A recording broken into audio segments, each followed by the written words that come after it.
L'envie de se détacher est dans Vishuddhi, Ajna et Sahasrara. Si les énergies se déplacent dans Vishuddhi, tu peux devenir très puissant. Si les énergies se déplacent dans Sahasrara, tu es simplement extatique. Ajna s'appelle le troisième œil. Une fois que tes énergies touchent Ajna, tu es intellectuellement réalisé. Le troisième œil a été minutieusement établi sous forme énergétique.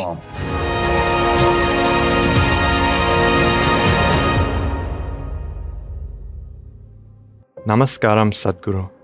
I started meditating 10 years ago, and after a few years, I could see my third eye, a perfect eyeball.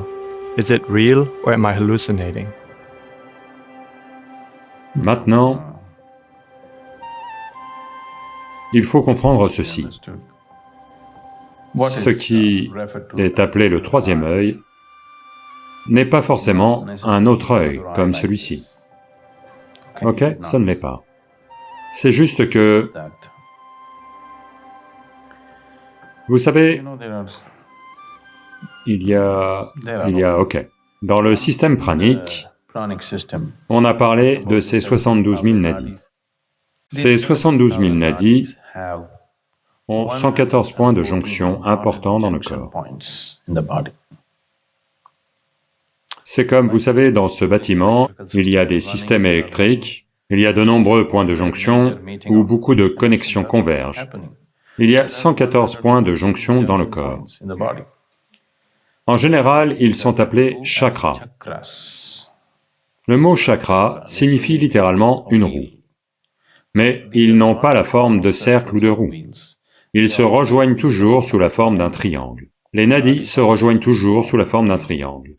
Et tout le système yogique dépend de ce que vous en faites.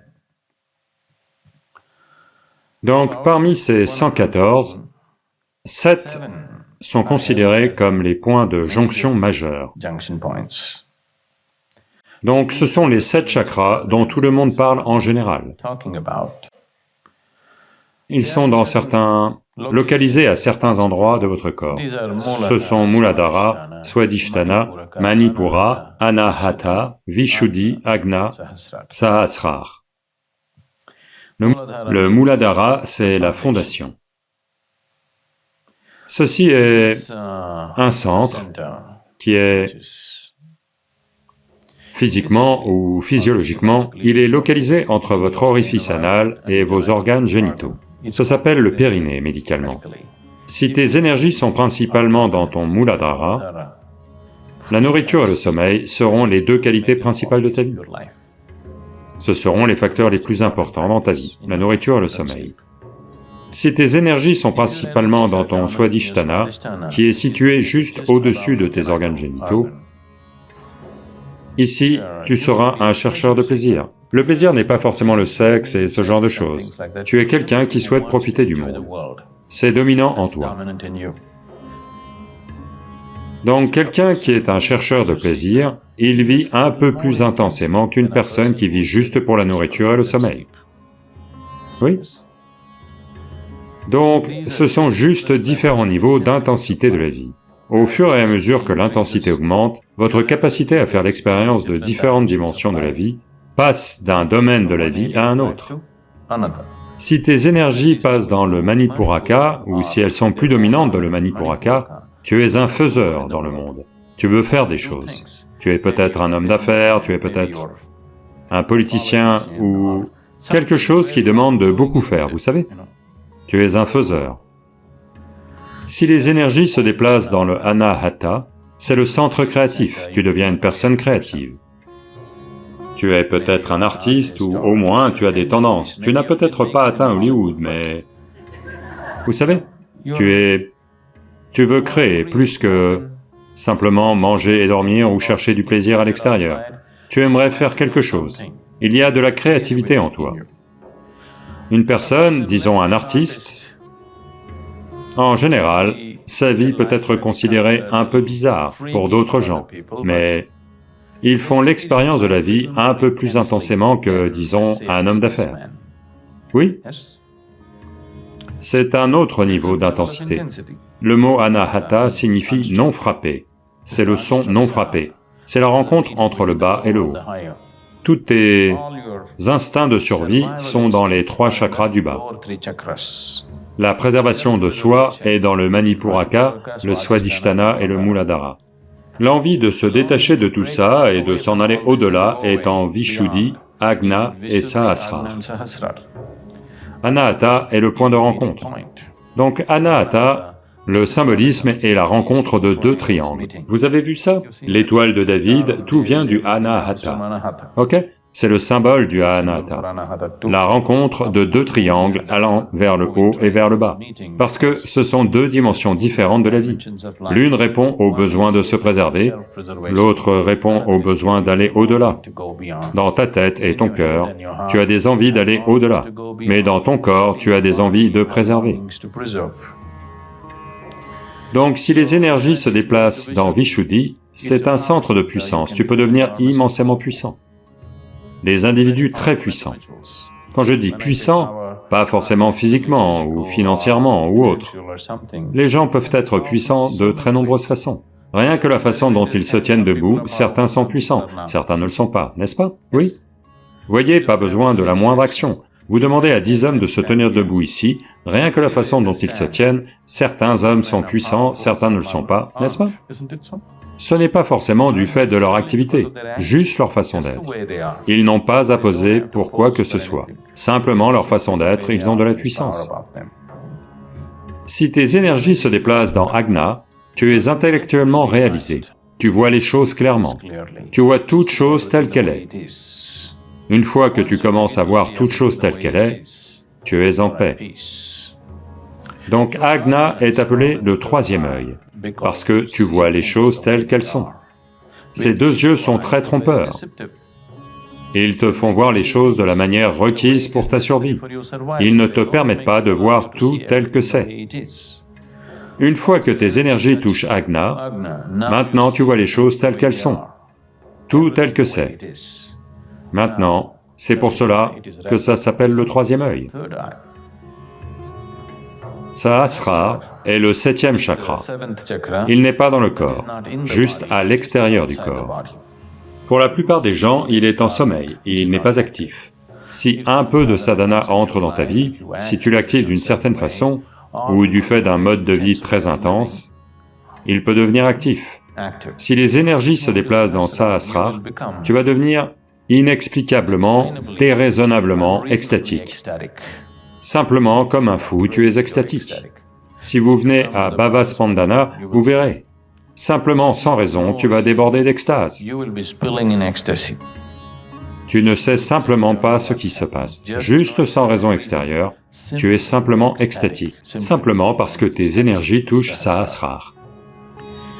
De Muladhara à Agna, il y a de nombreux chemins. Pour y arriver, un nombre incalculable de méthodes et d'enseignements sur la façon d'y arriver. De Agna à Sahasrara, il n'y a pas de chemin. Si tu veux passer de Agna à Sahasrara, comme il n'y a pas de chemin, c'est pour cela que beaucoup de gens se sont mis à répandre que la paix est la chose ultime à atteindre, parce qu'ils sont restés coincés là. Donc de Agna à Sahasrara, il n'y a pas de chemin. C'est la raison fondamentale pour laquelle il y a tant d'insistance sur un gourou dans les traditions. Parce que si tu dois sauter, supposez qu'il y a ici un trou noir. Si tu dois juste sauter dedans, tu dois être complètement fou. Ou tu dois avoir un courage extraordinaire. Ou tu dois faire tellement confiance à quelqu'un que s'il dit « saute », sans aucun problème, tu vas sauter. Autrement, il n'y a pas moyen, n'est-ce pas? Comme cette possibilité n'est pas là pour beaucoup de gens, c'est pour cela qu'ils en ont conclu que la paix est la chose ultime, parce qu'ils sont restés coincés ici, ils ne sont pas allés plus haut. Sur le fait de voir une forme d'œil, c'est simplement parce que certains systèmes de pratiques en ont fait tout un ensemble d'images. Ces images n'étaient pas juste dessinées sur papier, ils ont établi des formes associées. Cela est toute une science en soi. En Inde, ça s'appelle la science de la consécration. Dans les traditions du yoga, Cette science de la consécration peut être portée à de tels sommets que n'importe quelle forme que tu veux, tu peux la consacrer et en faire une réalité. Là, tout de suite, disons que je veux un dragon féroce établi sur le plan énergétique. Maintenant, je vais établir un temple pour un dragon. Et si tu y vas, tu as une expérience profonde du dragon, parce que la forme énergétique du dragon est comme vivante, comme une chose réelle. Parce que cette science de la consécration est telle que n'importe quelle forme que tu veux, tu peux la consacrer, et faire en sorte que l'énergie maintienne cette forme. Donc des divinités ont été créées à différentes fins. Quelle que soit la forme qu'ils voulaient, ils la créaient. Donc comme ça, les gens ont créé différents types d'images pour la sadhana, pour que les gens puissent en faire usage. Ce n'est pas que c'est votre façon de le voir, mais ça a été établi dans beaucoup de traditions. Le troisième œil a été minutieusement établi sous une forme énergétique. Si vous entrez en contact avec elle quelque part, vous pourriez commencer à le voir. Mais ce sont deux types de yoga distincts. Il y a ce qui s'appelle le yoga de la main droite et le yoga de la main gauche. Dans le yoga de la main droite, il n'y a pas d'image. En ce moment, ce qu'on vous offre, c'est cela, pas d'image. On n'utilise aucune forme d'imagination, parce que, une fois que tu pars sur l'imagination, quelqu'un qui sait ce qui est quoi doit constamment veiller sur toi. Quelqu'un qui est capable de retirer les images quand elles ne sont plus nécessaires. Autrement, tu ne sauras pas où est la réalité et où est l'imagination. Tu vas juste t'envoler dans des états imaginaires très facilement. Donc ici, on utilise un chemin de prajna, où il n'y a pas d'image. Pas d'image du tout. Tu t'utilises juste toi-même pour grandir. Ce n'est peut-être pas aussi coloré que celui-là, mais c'est plus stable, tu ne te perds pas. Si tu fais un pas en avant, tu le sais. Si tu fais un pas en arrière, tu le sais. Là, tu ne le sauras pas. Mais ce sont des chemins très colorés et exubérants. On le fait aussi, mais pas avec, vous savez, de grands groupes de gens comme ça. Je fais aussi tout à fait ce genre de choses, mais pas avec de grands groupes de gens. Parce que les gens vont s'envoler dans des états imaginaires très facilement.